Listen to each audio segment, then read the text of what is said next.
तो आज मैं आपसे कक्षा 12 व्यवसाय अध्ययन के अध्याय 4 नियोजन के अंतर्गत नियोजन का अर्थ एवं महत्व पर चर्चा करूंगा। आइए प्रारंभ करते हैं नियोजन के अर्थ से। बच्चों, जैसा कि हम सभी जानते हैं कि प्रबंध के कुछ महत्वपूर्ण कार्य होते हैं। देखिए, प्रबंध के कुछ महत्वपूर्ण कार्य हैं, उनमें पहला कार्य आता है नियोजन। उनका दूसरा कार्य है संगठन। तीसरा कार्य नियुक्तिकरण।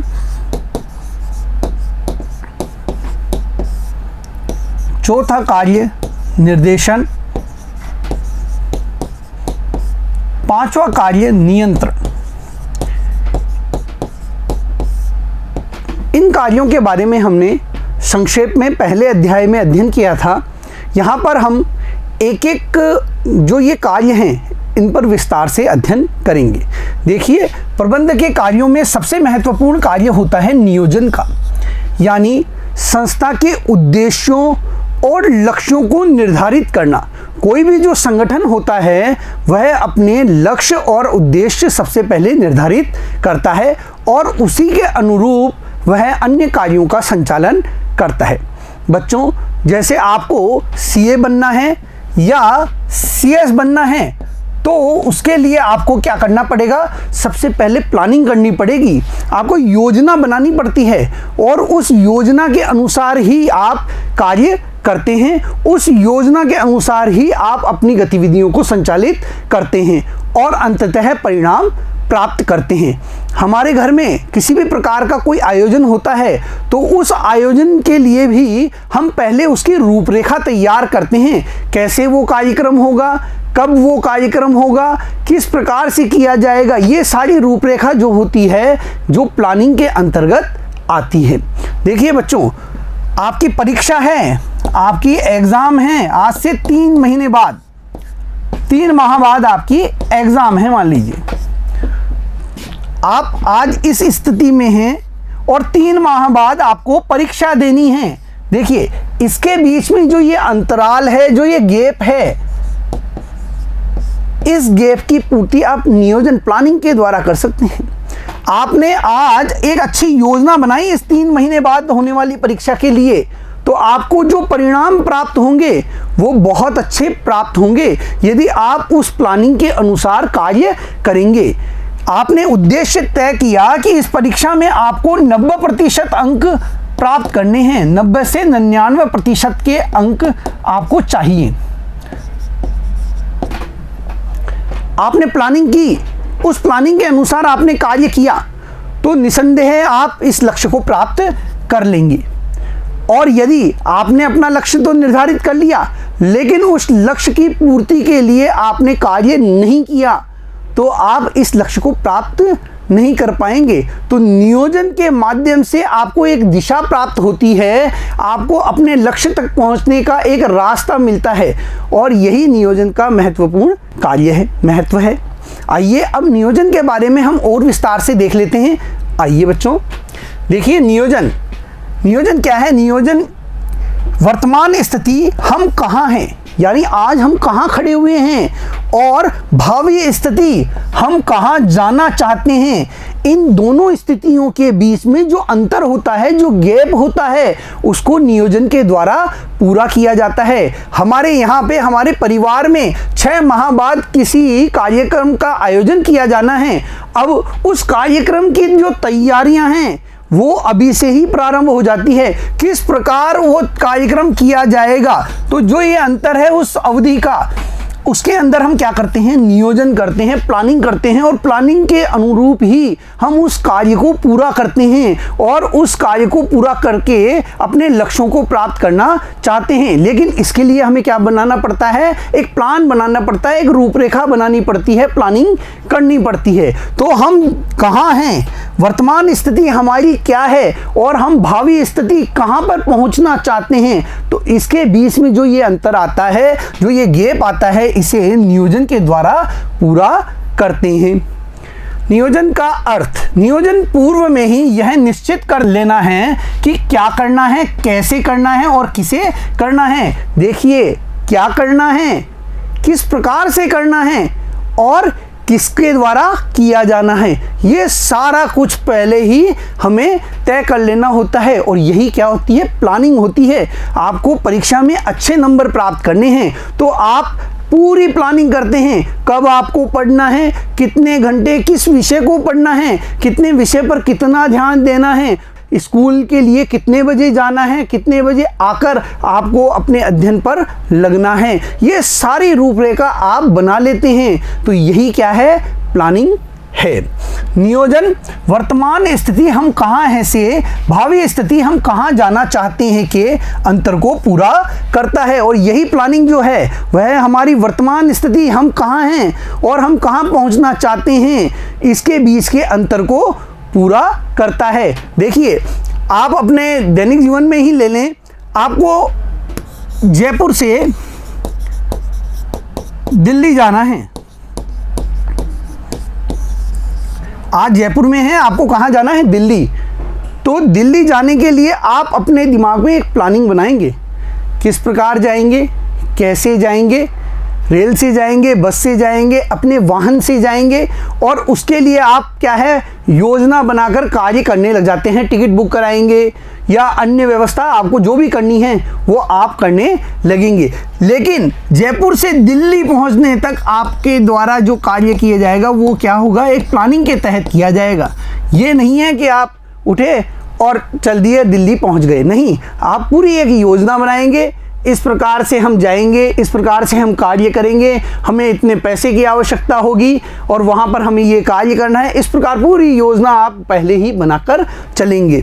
तो ये सब कुछ क्या होता है, प्लानिंग के अंतर्गत आता है। हमेशा कहाँ से कहाँ तक जाना है के बीच के रिक्त स्थान को भरता है। नियोजन क्या करता है, कहाँ से कहाँ तक जाना है के बीच में जो ये रिक्त स्थान है, जो ये गैप है, इसको भरने का कार्य करता है। यह प्रबंध के आधारभूत कार्यों में से एक है। देखिए, जो नियोजन है वह प्रबंध के प्रमुख कार्यों में से एक महत्वपूर्ण कार्य होता है और इसके बिना अन्य कार्य संपादित नहीं किए जा सकते। ये महत्वपूर्ण होता है किसी भी संगठन के लिए, किसी भी संस्था के लिए कि वह अपने उद्देश्य तय करे, अपने लक्ष्य निर्धारित करे और उसी के अनुरूप आगे बढ़े।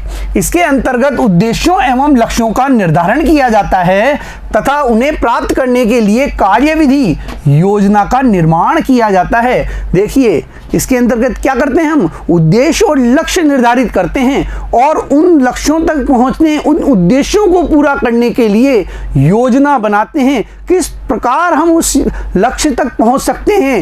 हमने लक्ष्य निर्धारित कर लिया कि हमें 90% अंक प्राप्त करने हैं, आज हम यहाँ हैं, लेकिन हमें अपनी परीक्षा में कितने प्रतिशत अंक प्राप्त करने, 90% अंक प्राप्त करने हैं। उसके लिए हम योजना बनाएंगे, किस प्रकार से हम तैयारी करें कि ये लक्ष्य प्राप्त कर लें।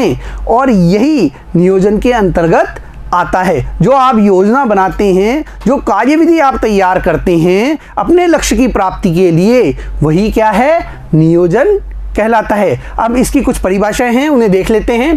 टेरी के शब्दों में नियोजन भविष्य में झांकने की प्रक्रिया है। भविष्य में झांकने की प्रक्रिया है। भविष्य में लक्ष्य भविष्य में पूरे होंगे, किस प्रकार पूरे होंगे, कैसे हम पूरे करेंगे, तो यह क्या है, भविष्य में झांकने की एक प्रक्रिया है। वस्तुतः नियोजन उद्देश्य प्राप्ति के लिए किए जाने वाले कार्यों और अपनाई जाने वाली प्रक्रियाओं की एक रूपरेखा है। देखिए, नियोजन क्या है, उद्देश्यों की प्राप्ति के लिए जो हम रूपरेखा तैयार करते हैं, यह वह रूपरेखा होती है। किए जाने वाले कार्यों की और अपनाई जाने वाली प्रक्रियाओं की, किस तरीके से हम अपने लक्ष्य तक पहुंचेंगे, किस कार्य को करके हम अपने लक्ष्य की पूर्ति करेंगे। तो यह नियोजन के अंतर्गत सारी रूपरेखा हम तैयार कर लेते हैं। डिमॉक के अनुसार नियोजन भावी कार्य के लिए आधार की रूपरेखा बनाने की प्रक्रिया है। भावी कार्य यानी भविष्य में जो कार्य संपादित होने वाला है उसकी रूपरेखा बनाने से संबंधित है। उसकी रूपरेखा हम पहले ही बना लेते हैं। हमने अपने फर्म में उत्पादन में वृद्धि करनी है, लेकिन उसके लिए हम क्या हैं, पहले से ही प्लानिंग कर लेते हैं, किस प्रकार उत्पादन में वृद्धि होगी, किस मशीन का हम काम में लेंगे, किस मशीन का हमें क्रय करना होगा, यह सारी चीज़ हम पहले ही तय कर लेते हैं। किस प्रक्रिया के तहत हम अपना उत्पादन बढ़ाएंगे, यह सब पहले ही सोच लिया जाता है। तो यह क्या होता है, अपने भावी कार्य के लिए आधार बनाने की रूपरेखा इसके अंतर्गत आती है। आगे देखते हैं बच्चों, नियोजन का महत्व। देखिए अभी हमने नियोजन की परिभाषा देखी, अर्थ देखा, इसके अंतर्गत इसकी कुछ बातें सामने आई और वही इसके क्या है, महत्व है। आइए देख लेते हैं। नियोजन निर्देशन की व्यवस्था है, कार्य कैसे किया जाना है इसका पहले से ही मार्गदर्शन कराकर नियोजन निर्देशन की व्यवस्था करता है। देखिए यह पहले ही तय हो जाता है कार्य को किस प्रकार करना है, किस प्रकार कार्य किया जाना है, उस उद्देश्य और लक्ष्य तक पहुंचने के लिए ये कार्य करने होंगे और उसी के अनुसार हम वो कार्य करते हैं। तो यह निर्देशन की व्यवस्था करते हैं। तो देखिए आपको सीए बनना है या सीएस बनना है, तो इसके लिए क्या है, आप पहले से ही एक रास्ता तय कर लेते हैं कि आप 10th पास करते ही क्या लेंगे, कॉमर्स लेंगे। कॉमर्स लेकर आप 12th अच्छे मार्क्स से पास करेंगे और उसके बाद में आप निरंतर सीए सीएस के लिए तैयारी करेंगे और एग्ज़ाम देकर इसके एंट्रेंस एग्ज़ाम में पास होकर आप सीए और सीएस बनने के लिए आगे बढ़ेंगे। अब देखिए ये एक निर्धारित मार्ग है, लेकिन अगर कोई चाहे कि मैं साइंस ले लूँ, मैं क्या ले लूँ, विज्ञान ले लूँ, 10th करने के बाद वो विज्ञान ले ले, उसके बाद में वह बीएससी करने लगे और ये सोचे कि मैं सीए बन जाऊं या सीएस बन जाऊं, तो जब उसने रास्ता ही सही नहीं चुना तो वो सीए सीएस कैसे बनेगा। उसको एक निर्धारित योजना के अंतर्गत उसने प्लान बनाया, उद्देश्य निर्धारित कर लिया, उसके अनुसार ही उसे क्या करना पड़ेगा, अपनी योजना बनानी पड़ेगी और उसी के अनुसार निर्धारित मार्ग पर चलना होगा और प्लानिंग के अंतर्गत उसे सही प्रकार से निर्देशित किया जाता है कि भाई आपको सीए सीएस बनना है तो आपको इधर जाना होगा, आप इस सही मार्ग की ओर चलें, उसके बाद में आप तैयारी करें। ये आपका क्या है, गलत मार्ग है। यह निर्देशित कैसे होता है, प्लानिंग के अंतर्गत ही होता है कि भाई आपने ये गलत मार्ग चुन लिया है। तो इस प्रकार सही तरीके से लक्ष्य प्राप्त करने के लिए निर्देशन नियोजन द्वारा ही मिलता है। यह पूर्व निर्धारित क्रियाविधि से संबंधित होता है। यदि नियोजन नहीं होगा तो सभी कर्मचारी अलग अलग दिशाओं में काम करेंगे। देखिए नियोजन होता है तो यह पहले से ही तय हो जाता है किस तरीके से कार्य को पूरा किया जाएगा, किस तरीके से हम अपने उद्देश्य लक्ष्य को प्राप्त कर सकेंगे। तो यह जो क्रियाविधि है यह पूर्व निर्धारित होती है। नियोजन नहीं हो तो कर्मचारी क्या होंगे, अलग अलग दिशाओं में काम करेंगे। प्लानिंग अगर नहीं है तो कोई क्या कार्य करेगा, कोई क्या कार्य करेगा। लेकिन प्लानिंग होने से सभी कर्मचारी उद्देश्यों की प्राप्ति के लिए सही दिशा में कार्य करते हैं, निश्चित दिशा में ही वो कार्य करेंगे और संगठन के उद्देश्य प्राप्त ही नहीं हो पाएंगे। देखिए जब कर्मचारी अलग अलग दिशाओं में काम करेंगे तो क्या होगा, संगठन के लक्ष्य उद्देश्य कभी प्राप्त नहीं हो पाएंगे। तो उनको एक ही दिशा में काम में लगाए रखने के लिए प्लानिंग बहुत ज़रूरी होती है। यह सही डायरेक्शन प्रदान करता है। नियोजन अनिश्चितता के जोखिम को कम करता है। देखिए प्लानिंग के द्वारा अनिश्चितता के जोखिम को आसानी से कम किया जाता है। इसका उदाहरण देखते हैं बच्चों। जैसे सभी बच्चों को पता होता है कि उनका एग्ज़ाम आने वाला है, आप विद्यालय गए और आपको तुरंत कह दिया गया कि कल आपका क्या है, एग्ज़ाम है। अब आपने इस एग्ज़ाम के लिए पहले से ही प्लानिंग कर रखी थी। आपने इस अनिश्चितता के लिए कि कभी भी एग्ज़ाम हो सकता है, इसके लिए पहले से ही प्लानिंग कर रखी थी, तो आपके क्या है, अच्छे अंक आ जाएंगे, आपके अच्छे अंक प्राप्त हो जाएंगे। और जिन्होंने इससे संबंधित कोई प्लानिंग नहीं कर रखी थी तो वो क्या है, इसमें अनुत्तीर्ण हो जाएंगे, इस परीक्षा को पास नहीं कर पाएंगे। आपको अचानक से पता लगा है कि आपका एग्ज़ाम है, क्योंकि आपको पहले से ये था कि कभी भी एग्ज़ाम हो सकते हैं। आपने अच्छी तैयारी की और अच्छे अंक प्राप्त कर लिए। लेकिन जिन बच्चों ने इसके संबंध में कोई प्लानिंग नहीं की थी वो क्या हो जाएंगे, अनुत्तीर्ण हो जाएंगे। तो जो प्लानिंग है वह भविष्य में होने वाली अनिश्चितता से भी बचाने का कार्य करती है, उसके जोखिम को कम करने का कार्य करती है। नियोजन एक ऐसी क्रिया है जो भविष्य में झांकने का अवसर प्रदान करती है ताकि गैर आशान्वित घटनाओं परिवर्तनों के प्रभाव को घटाया जा सके।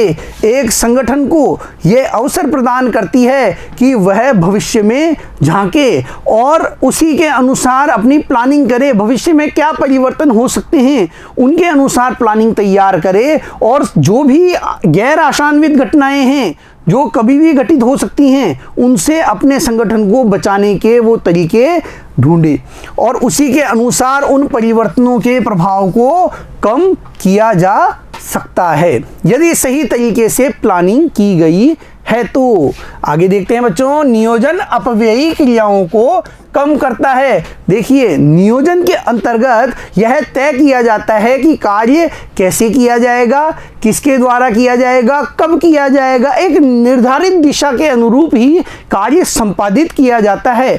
उस राह से, उस दिशा से इधर उधर नहीं जाया जाता। तो अपव्ययी जो क्रियाएं होती हैं उनसे आसानी से बचा जा सकता है। नियोजन कार्य को कब, कैसे और किसके द्वारा किया जाना है यह पहले ही बता देता है। इसके बारे में पहले ही बता दिया जाता है कि कौन करेगा, कब करेगा, कैसे करेगा, जिससे विभिन्न विभागों एवं व्यक्तियों के प्रयासों में तालमेल स्थापित करता है, जिससे अनुपयोगी गतिविधियां कम होती है। देखिए, चूंकि प्लानिंग जब पहले कर ली जाती है तो सभी विभागों, सभी कर्मचारियों में आसानी से तालमेल हो जाता है कि उन्हें किस दिशा में आगे बढ़ना है, उद्देश्यों की प्राप्ति के लिए क्या करना है, कैसे करना है, कब करना है, ये सब उन्हें पहले ही पता होता है, जिससे कि अनुपयोगी जो गतिविधियां हैं वो क्या हो जाती हैं, कम हो जाती हैं। यदि एक व्यवसाय है, देखिए बच्चों,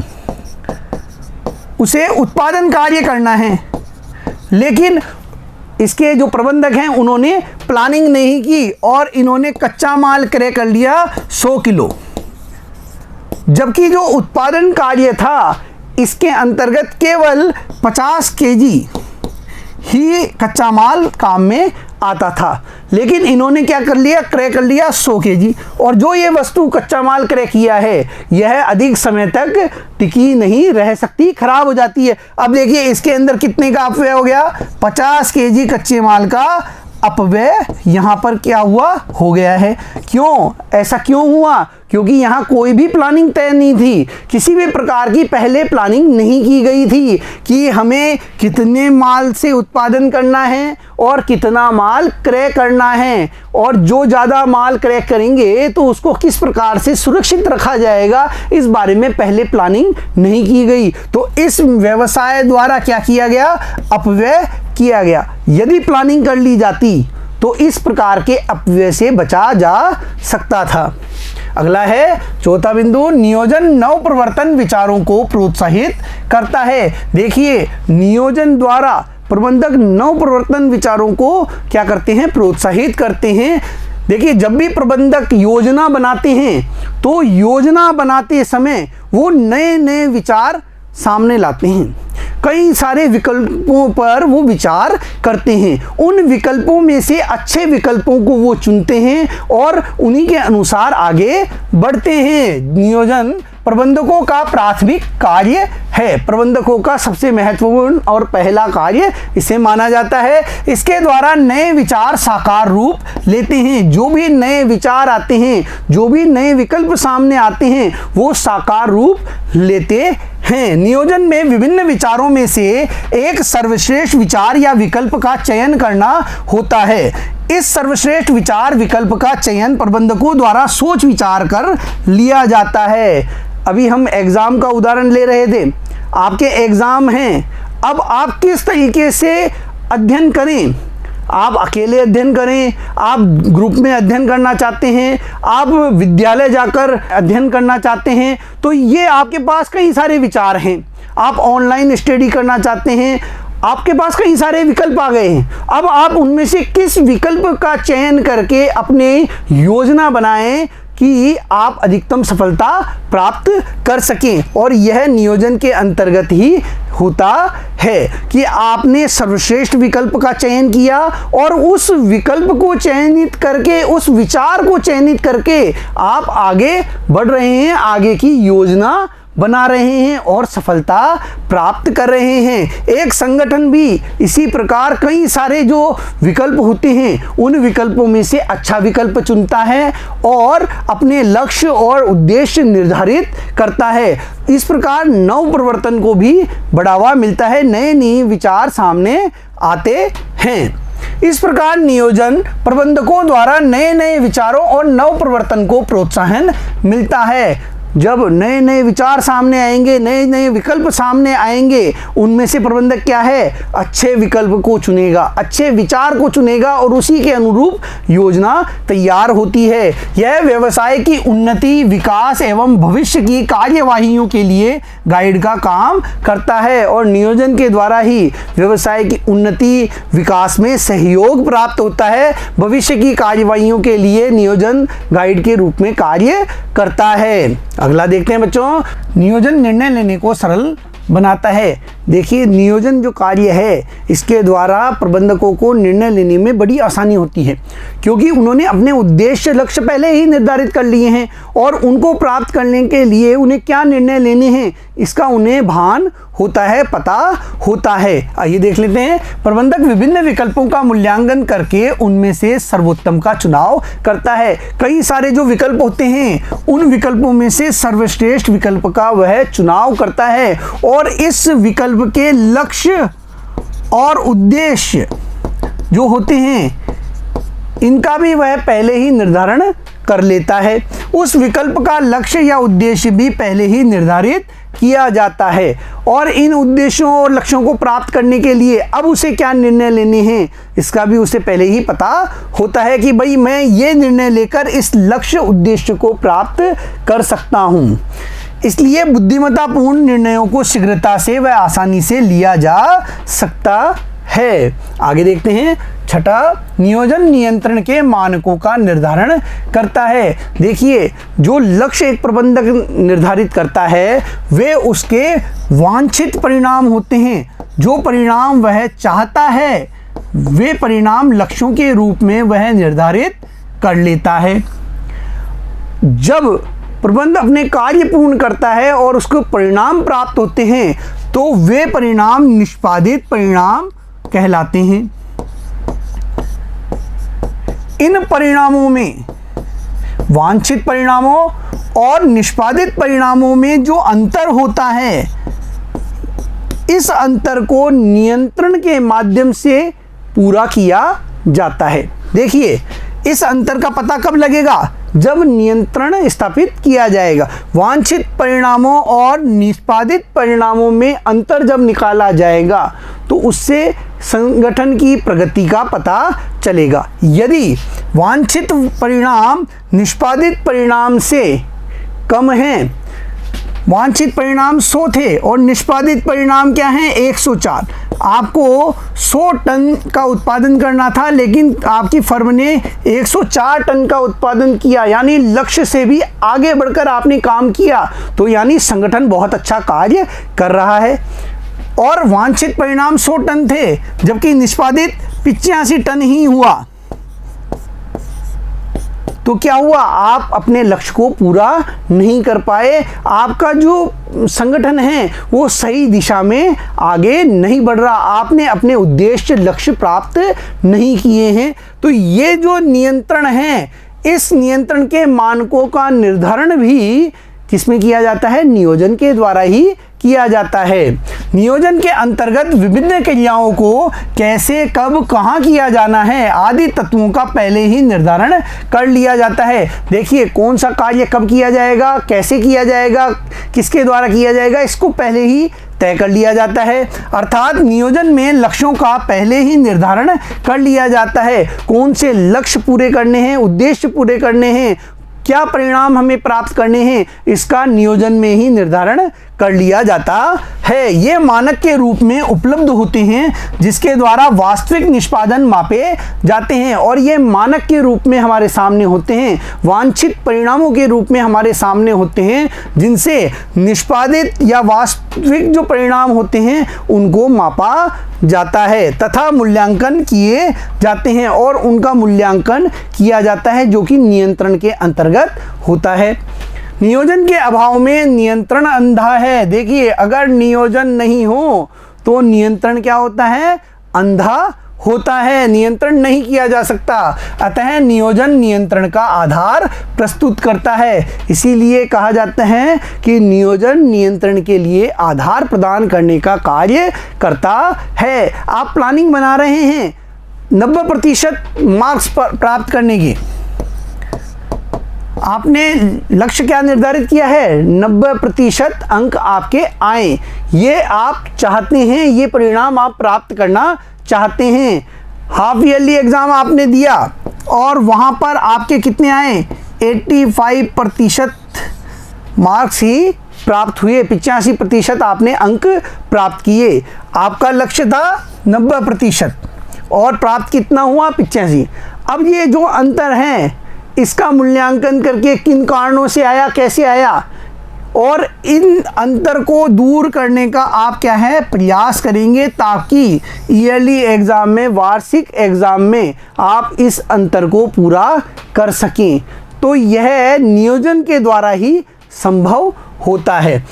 इसीलिए कहा जाता है नियोजन नियंत्रण का आधार प्रदान करता है। बच्चों, आज हमने इस वीडियो में नियोजन का अर्थ और नियोजन के महत्व को जाना। अगले वीडियो में हम फिर मिलेंगे। धन्यवाद।